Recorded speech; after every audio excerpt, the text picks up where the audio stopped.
Banyak orang mengira stroke itu penyakit yang mendadak.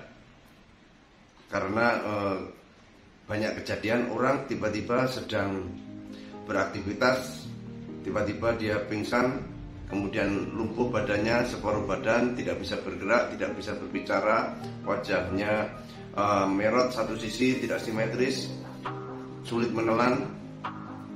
Atau kejadian yang mendadak lainnya adalah tiba-tiba bangun tidur, tangannya tidak bisa digerakkan, kakinya tidak bisa digerakkan, susah bicara. Sehingga seolah stroke itu penyakit yang tiba-tiba menyerang pada seseorang. Padahal kalau tahu ilmunya, stroke itu sebenarnya tidak tiba-tiba terjadi pada seseorang. Ada gejala-gejala awal yang menjadi pertanda bahwa seseorang itu risiko untuk mengalami stroke, kelumpuhan sewaktu-waktu. Misalnya apa? Ya, stroke itu bisa terjadi pada orang dengan hipertensi maupun tanpa hipertensi. Kalau pada orang dengan hipertensi umumnya mengalami kondisi pecahnya pembuluh darah akibat tekanan yang terlalu tinggi, maka pembuluh darah bisa pecah karena tensi yang sangat tinggi, pembuluh darahnya tidak kuat, maka dia bisa meletus seperti balon yang dipompa terus-menerus, lama-lama dia bisa meletus seperti pipa pembuluh darah. Ya, ada yang sebagian rentan sehingga ketika tensinya tinggi seperti tadi dipompa terus-menerus maka dia bisa pecah. Itulah yang terjadi pada stroke dengan perdarahan otak. Ada yang lainnya adalah stroke akibat sumbatan pada pembuluh darah. Oleh apa sumbatan itu? Banyak. Kalau saya menggunakan istilah sumbatan itu oleh darah kotor.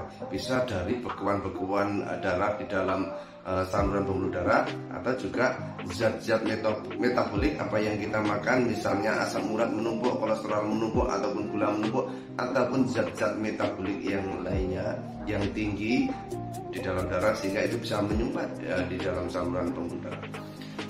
Lalu kemudian apa gejala-gejala dini yang perlu kita waspadai? Ketika dia mengalami kesemutan di kaki, dia sedang mengalami aliran darah yang tidak lancar di kaki. Ketika dia mengalami kesemutan di tangan, dia sedang mengalami aliran darah tidak lancar pada tangan. Kemungkinan mulai ada sumbatan-sumbatan yang masih ringan terjadi di tangan sama kaki. Namun demikian sudah memberikan gejala tangan dan kaki kesemutan. Hati-hati kalau sewaktu-waktu sumbatan itu terjadi di otak, ya, maka dia sudah mengalami stroke. Jadi ujung badan kita itu ada 5, kedua tangan, kedua kaki, dan kepala. Sehingga tempat-tempat itulah yang seringkali mengalami sumbatan, karena dia seperti gang buntu. Sehingga kalau gang buntu itu kalau misalnya kendaraan dia harus putar balik.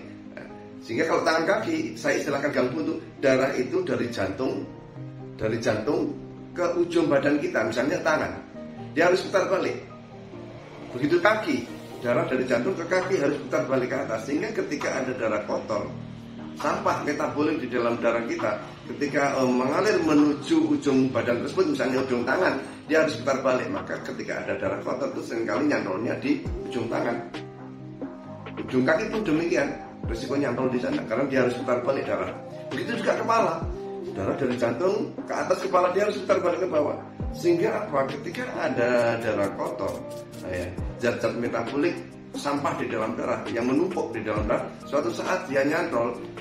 Kalau di tangan kaki rasanya kebas kesemutan tebal, kalau di otak dia tidak merasakan seperti itu, dia langsung mengalami stroke. Sehingga seseorang yang mengalami gejala-gejala kesemutan ujung tangan, ujung kaki, ya, atau kesemutan separuh badan itu lebih semakin mendekati, semakin dekat itu. Yang gejala awalnya misalnya kesemutan hanya di kaki saja, dia sedang mengalami sumbatan di sana. Kemudian naik lagi kesemutan itu dirasakan di tangan, dia sumbatan di dalam darahnya semakin banyak, ya, yang belum adalah di kepala. Kemudian bertambah lagi, semakin mendekati stroke lagi ketika dia kesemutan itu kebas, kesemutan tebal mati rasa itu dirasakannya di separuh badan, di badan kanan atau badan kiri, tangan kaki sebelah kanan atau tangan kaki sebelah kiri. Maka itu semakin dekat itu menuju stroke. sehingga suatu saat tiba-tiba dia mengalami ujung badan yang satu yaitu kepala, dia mengalami sumbatan di sana, maka dia mengalami stroke. Jadi stroke itu seolah tiba-tiba, padahal tidak. Bahwa ketika dia mengalami gejala-gejala di kaki, di tangan, ya itu sebenarnya sudah berisiko. Seseorang juga yang mengalami misalnya dengkulnya seringkali sakit, tumitnya seringkali sakit, pergelangan kaki ankle seringkali sakit akibat asam urat naik, orang demikian pun berisiko bahwa asam urat yang menumpuk itu pun dia merupakan sampah metabolik di dalam darah kita yang suatu saat bisa menyumbat di otak. Sehingga orang-orang dengan asam urat tinggi, kolesterol tinggi, gula darah tinggi, dia itu sebenarnya sedang banyak sampah di dalam darahnya, yang suatu saat sampah darah kotor tadi bisa menyumbat di otak. Sehingga tidak heran orang kencing manis pun sering mengalami stroke, orang asam urat, kolesterol tinggi sering mengalami stroke. Mudah-mudahan bermanfaat. Salam dari saya, MDI Master Dwi Ismail.